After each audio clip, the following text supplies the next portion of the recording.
Hi hello வணக்கம். நல்ல இன்னைக்கு மிருதுவாக சுவையாக முட்டை கோதுமை தோசை செய்யலாமா? ஒரு பவுலில் அரை கப் அளவுக்கு நான் இங்கே கோதுமை மாவு எடுக்கிறேன். இதுக்கு பதிலாக நீங்கள் மைதா மாவும் எடுத்துக்கலாம். இப்போ இதில் தாராளமாக ஒரு 5 தோசை வரும். இந்த மாவு கூட 2 டேபிள் ஸ்பூன் அளவுக்கு ரவை சேர்த்துக்கலாம். 1 டீஸ்பூன் ப்ரௌன் சுகர் நான் இங்கே சேர்க்குறேன். நீங்கள் வெள்ளை சர்க்கரையும் தாராளமாக சேர்த்துக்கலாம். 1 டீஸ்பூன் உப்பு, ஒரு pinch of bicarbonate of soda. இப்போ இந்த எல்லாத்தையும் இந்த மாவில் போட்டு எல்லாம் ஒன்று போல் கலந்து விட்டுருவோம். இப்போ இது கூட ஒரு முட்டை சேர்க்குறேன்.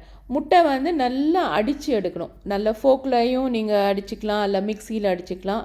எதில் அடித்தாலும் முட்டை நல்லா அடிப்பட்டு தண்ணி மாதிரி ஆயிடணும். பாருங்கள், இந்த பதத்தில் இருக்கணும். இப்போ இதை கலந்து வச்ச மாவில் முட்டையை சேர்த்துக்குவோம். இப்போ தண்ணி 2 கப் எடுத்திருக்கேன். எவ்வளோ தண்ணி இதில் ஊற்றுறேன் அப்படின்றத சொல்கிறேன். கொஞ்சம் தண்ணி பதத்தில் தான் இந்த மாவு இருக்கணும். ஓகேங்களா? நல்லா கலந்து விடுவோம். கலந்துட்டு நல்லா ஒரு விஸ்க் வச்சு கூட நல்லா தாராளமாக கலந்துக்கோங்க. கட்டியெல்லாம் இல்லாமல் சாஃப்டாக. பாருங்கள், 2 கப் தண்ணி எடுத்துருந்தேன். 1 கப் அளவுக்கு தண்ணி இதில் சேர்த்துட்டேன். கன்சிஸ்டன்சி பாருங்கள், இந்த மாதிரி தண்ணியாக இருக்கணும். அதுக்கப்புறம் ஒரு மூடி போட்டு ஒரு 10 நிமிஷம் ரெஸ்டிங் டைம் கொடுத்துடலாம். பாருங்கள், 10 நிமிஷத்துக்கு அப்புறம் நல்லா நம்ம ரவையெல்லாம் ஊறி மாவு இன்னும் கொஞ்சம் திக்காக இருக்குது, ஆனாலும் தண்ணியாக தான் இருக்குது. இந்த கன்சிஸ்டன்சி இருக்கணும். 1 டீஸ்பூன் அளவுக்கு இதில் சின்ன சீரகம் சேர்த்துக்கலாம். நல்ல வாசமாக இருக்கும்.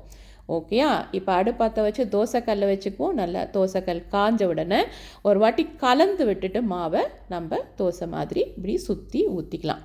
ஷேப் பற்றிலாம் கவலைப்படாதீங்க, நமக்கு சுவை தான் முக்கியம். ஓகேயா? இப்போ இது கூட நான் ஒரு 2 டேபிள் ஸ்பூன் அளவுக்கு நல்லெண்ணெய் சேர்க்குறேன். நீங்கள் உங்களுக்கு விருப்பமான நெய்யோ எண்ணெயோ சேர்த்துக்கலாம். இப்போ அடுத்த பக்கம் நல்லா பொன்னிறமாக ஆகும் வரைக்கும் மிதமான தீயில் சுட்டுக்குவோம். பாருங்கள், நல்ல பொன்னிறம் வந்துருச்சு. இந்த பக்கமும் நல்ல பொன்னிறம் வந்துருச்சு.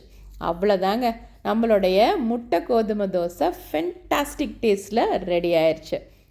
ட்ரான்ஸ்ஃபர் பண்ணிக்கலாமா? பாருங்கள், அவ்வளோ சாஃப்டாக அவ்வளோ சுவையாக நம்மளுடைய முட்டை கோதுமை தோசை தயாராகிடுச்சு. நம்மளுடைய இஞ்சி புளி சட்னி நம்ம சேனலில் இருக்குது, நான் டிஸ்கிரிப்ஷனில் லிங்க் தரேன். அல்டிமேட் காம்பினேஷனுங்க. வெள்ளை சட்னி தேங்காய் சட்னியும் நல்லாயிருக்கும், சாம்பாரும் தூள் காம்பினேஷனாக இருக்கும். அவசியம் ஒரு முறை செஞ்சு பாருங்கள். சேனல் சப்ஸ்கிரைப் பண்ணி வச்சுக்கோங்க. லைக், ஷேர், கமெண்ட் பண்ணவும் மறக்காதீங்க. தேங்க்ஸ் ஃபார் வாட்சிங்.